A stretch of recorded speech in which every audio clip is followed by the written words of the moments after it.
नमस्कार साथियों, कैसे हैं आप लोग? आशा आप लोग अच्छे होंगे। फ्रेंड्स, देखिए, बिहार विधानसभा चुनाव जो है कि अपने अब पीक पे है, चारों तरफ प्रचार प्रसार चल रहा है। तो उसी में मैं एक बात करना चाहता हूँ आपसे, एक नए गठबंधन के बारे में। आपने सुना भी होगा, ग्रैंड डेमोक्रेटिक सेकुलर अलायंस।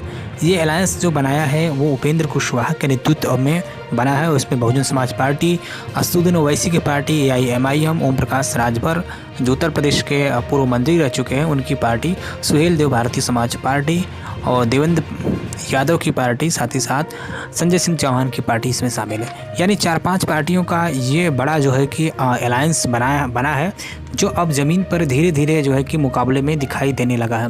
बहुत सीटों पर तो इसका प्रभाव नहीं है, लेकिन कुछ ऐसी सीटें हैं जो जातिगत समीकरणों से इस अलायंस के लिए काफ़ी अनुकूल दिखाई दे रही हैं, और उसमें ये अलायंस जो कि मजबूती के साथ उभरा है और कई सीटों पर ये कड़ी टक्कर दे रहा है। इस अलायंस में जो प्रमुख घटक दल की बात करें, जो मेन है, जिनका कोर वोटर है, उसमें उपेंद्र कुशवाहा हैं, जो इस अलायंस के नेतृत्व करता है। साथ ही साथ इस अलायंस की ओर से मुख्यमंत्री के उम्मीदवार हैं। और दूसरी ओर असदुद्दीन ओवैसी AIMIM जो पार्टी है उसके लीडर। तो असदुद्दीन ओवैसी जो हैं वो भी काफ़ी अच्छी पकड़ बना लिए हैं कई इलाकों में। उनकी पार्टी भी मजबूती से बिहार के सीमांचल इलाके में बढ़ रही है। और फिर VSP बहुजन समाज पार्टी इसमें शामिल है, दलित वोटर्स, यानी दलित, मुस्लिम और कुशवाहा का एक कॉम्बिनेशन बना करके ये समीकरण और ये अलायंस बनाया गया है। और ज़मीन पर कई ऐसी सीटें हैं जहां पर ये अलायंस अब टक्कर देता हुआ दिखाई दे रहा है। और सबसे बड़ी बात है कि इस अलायंस में तमाम वैसे भी कैंडिडेट हैं जो कि काफ़ी मजबूत हैं, उनका स्वयं का जनाधार है, जिनको BJP से या JDU से या फिर RJD से टिकट नहीं मिला। ऐसे भी कई साथी इस अलायंस से लड़ रहे हैं, जो मजबूती से कई सीटों पर चुनाव लड़ रहे हैं। तो ये किसको नुकसान करेंगे, किसको इसका फ़ायदा होगा, ये भी मैं आपको अब बताऊँगा। चलिए, सबसे पहले हम बात करें उपेंद्र कुशवाहा और बहुजन समाज पार्टी की। हम उपेंद्र कुशवाहा की बात करें तो जो खासकर उपेंद्र कुशवाहा जाति के बड़े लीडर माने जाते हैं।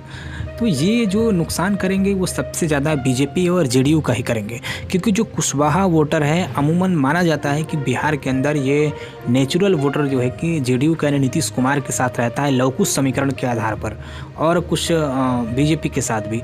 मैक्सिमम ज़्यादातर JDU के साथ ही नीतीश कुमार के साथ कुशवाहा वोटर होता है, क्योंकि लवकुश समीकरण बिहार में काफ़ी समय से चल रहा है। लेकिन इस बार कुछ अलग ही आपको नज़ारा देखने को मिलेगा। बहुत सारे कुशवाहा वोटर जो है कि JDU से कट जाएंगे, रालोसपा को वोटिंग करेंगे, उपेंद्र कुशवाहा को वोट करेंगे, क्योंकि उपेंद्र कुशवाहा इस बार अकेले मैक्सिमम सीटों पर चुनाव लड़ रहे हैं इस ग्रैंड सेकुलर डेमोक्रेटिक अलायंस के अंतर्गत। तो इसलिए ये इस बार फ़ायदा जो होगा, जो कुशवाहा वोटर जो कट करके रालोसपा के पास जाएगा, तो इसका फ़ायदा राष्ट्रीय जनता दल यानी RJD यानी तेजस्वी यादव को होगा। जहाँ एक तरफ उपेंद्र कुशवाहा से फ़ायदा है राष्ट्रीय जनता दल को, वहीं दूसरी ओर ओवैसी से राष्ट्रीय जनता दल को घाटा भी है, क्योंकि ओवैसी के चुनाव लड़ने से सीमांचल के इलाकों में काफ़ी जो है कि नुकसान उठाना पड़ सकता है राष्ट्रीय जनता दल को। क्योंकि सीमांचल के इलाके की जो सीटें हैं वो मुस्लिम बहुल सीटें हैं, वहाँ मुस्लिम मतदाता ही जो है कि जीत हार तय करता है मैक्सिमम सीटों पर।